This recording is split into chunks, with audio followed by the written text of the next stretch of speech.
Visipers, Kami dari Kementerian PSDM. kali ini kita bakal tanya-tanya lagi, tapi kali ini beda. Langsung kita tanya-tanya sama dosennya. Kira-kira siapa aja ya yang bakal diwawancara?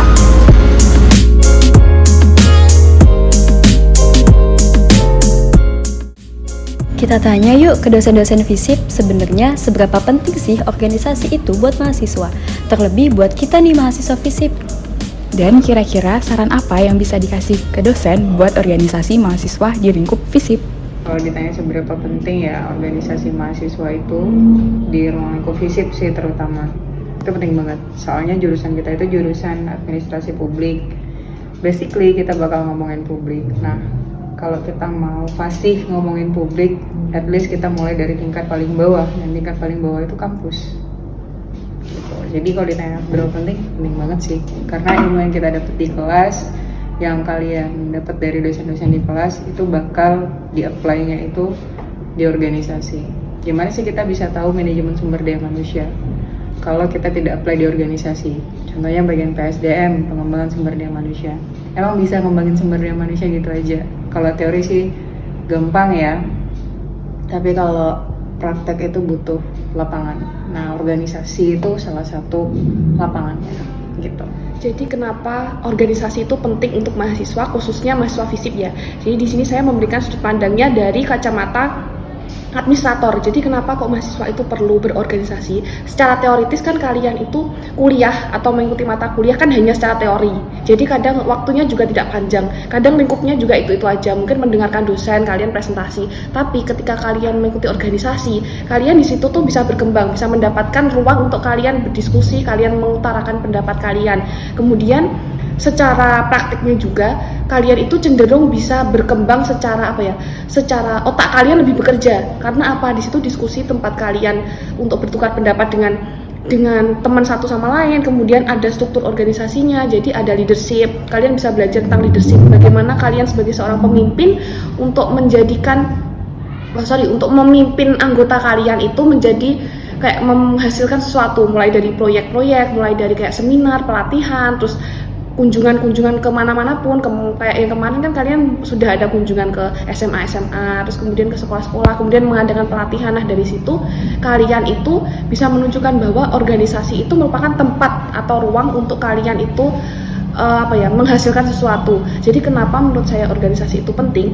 Di situ itu kalian bisa bertukar pendapat. Selain bertukar pendapat, kayak kalian itu nanti ternyata di lingkungan kerja itu ada susunan organisasinya loh. Ternyata saya kuliah itu tidak hanya mendengarkan secara teoritis, tapi juga aku tuh juga berkembang, juga kayak aku merasakan menjadi kayak ada divisi-divisinya, ada kayak pemimpin, ada sekretaris, ada bendahara, ada kominfo. Dari situ kalian bisa jadikan itu sebagai track record kalian ketika kalian mencari kerja. Jadi di CV kalian itu atau di daftar riwayat hidup kalian tuh ada isinya, ada kayak tempatnya. Misalnya ada suatu lowongan kerja ini nanti. Nah, lowongan kerja kalian tuh mencari yang kalian harus pandai terkait dengan public speaking.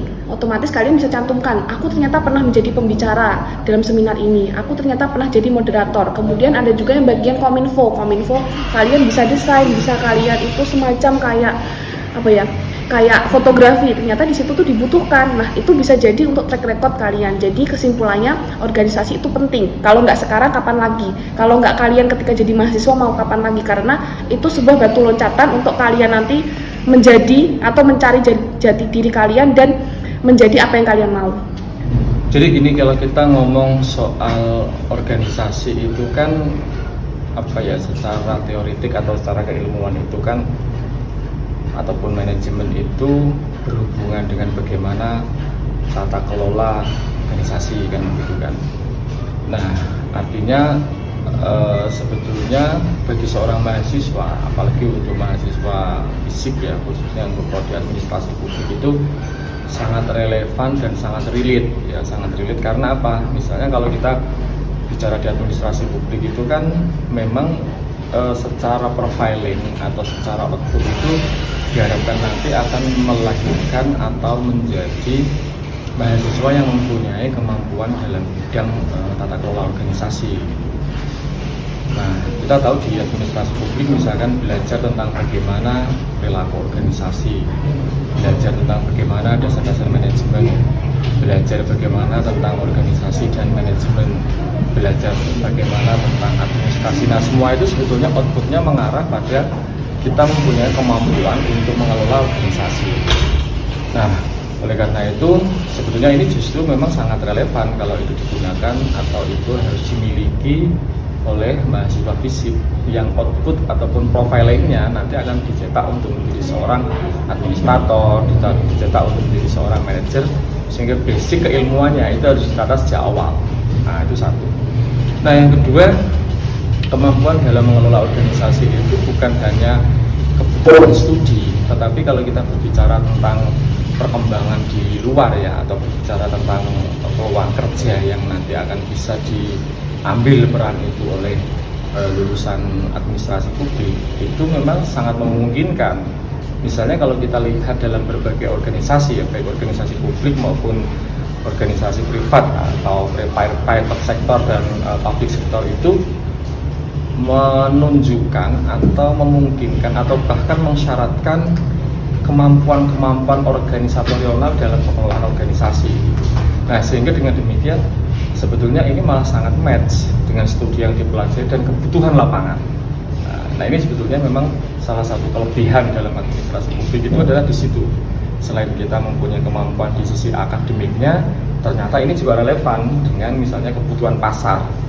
Nah, oleh karena itu kalau kita perhatikan dalam beberapa peluang karir atau dalam beberapa lowongan kerja itu, kita pasti akan melihat misalnya beberapa persyaratan yang menentukan tentang bukan hanya persyaratan akademik, tapi juga persyaratan misalnya soft skill, misalnya kemampuan bekerja sama dalam tim, kemudian kemampuan atau mempunyai pengalaman berorganisasi, mempunyai kemampuan komunikasi yang baik. Nah, ini sebetulnya adalah bisa dilakukan atau bisa kita ambil atau bisa kita cari pada saat kita aktif di organisasi. Nah, itu beberapa kelebihan-kelebihan yang menurut saya menjadi penting kenapa seorang mahasiswa itu harus aktif di organisasi. Kalau saran atau mungkin lebih keren dengan bahasa tips and trick buat organisasi mahasiswanya itu, personally kalau dari saya sih mungkin lebih ke manajemennya. Kayak manajemen organisasi secara internal itu harus lebih transparan, terstruktur, dan terarah gitu. Dan jangan lupa jaga kerjasama, karena kerjasama itu penting. Karena namanya organisasi, secara definisi kan organisasi itu ikatan kerja antara dua orang atau lebih. Jadi nggak bisa yang dominan itu hanya satu orang. Kalian mungkin dipimpin oleh satu presiden atau dua termasuk wakil presidennya, tapi untuk kegiatan proker semua itu yang kerja tetap semuanya. Jadi tidak ada organisasi sukses tanpa kerjasama yang baik. Itu aja sih. Untuk saran yang bisa saya utarakan atau saya kasih masukan untuk anak-anak BEM khususnya di FISIP ini, mungkin lebih ke saran secara secara hasil ya. Jadi saya pengen itu melihat kalian-kalian semua yang di FISIP itu menghasilkan sesuatu yang bermanfaat untuk orang lain. Jadi misalnya mengadakan pelatihan yang basicnya itu tidak dimiliki oleh anak-anak di FISIP. Di sini kan saya mengajar itu cenderung kayak kayak lihat ternyata anak-anak di FISIP tuh banyak yang belum menguasai teknologi atau banyak yang belum mengikuti perkembangan iptek. Jadi misalnya seperti pelatihan, ini saran saya menghasilkan sesuatu tuh basicnya yang teknologi ya. Jadi lebih ke pelatihan Mendeley, itu bermanfaat banget untuk kalian nanti skripsi, kalian publikasi. Karena apa? Itu dasarnya. Kemudian yang kedua misalnya pelatihan Fast Viewer atau pelatihan penulisan artikel. Nah, itu kayaknya belum dimiliki sama mahasiswa. Karena apa? Kalian sebagai mahasiswa selain kalian mendengarkan dan berbicara, kalian juga harus bisa menulis.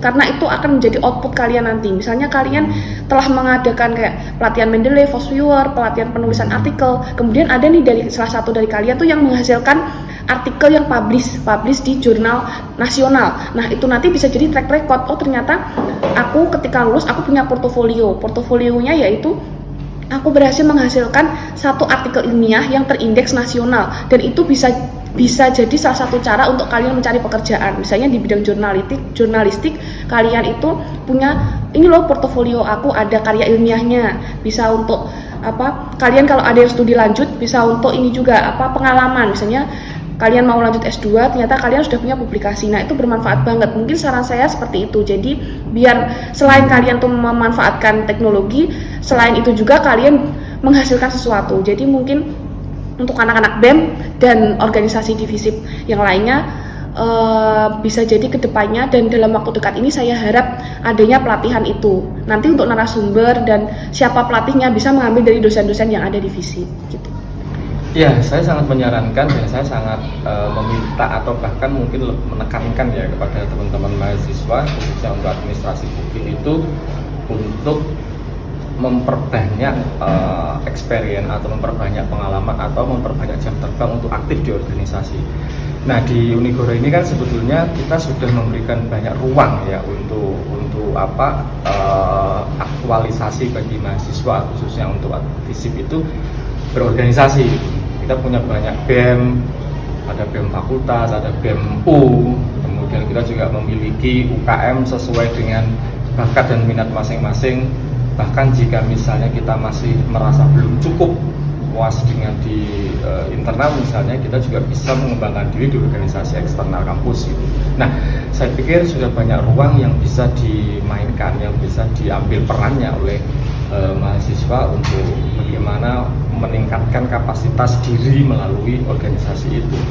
Dan saya pikir memang ini bukan hanya tentang kuliah itu, menurut saya bukan hanya tentang bagaimana kita belajar secara teoritik, tetapi alangkah bagusnya kalau misalnya itu juga dipraktekkan dalam kehidupan atau dipraktekkan dalam praksis langsung melalui aktif di organisasi.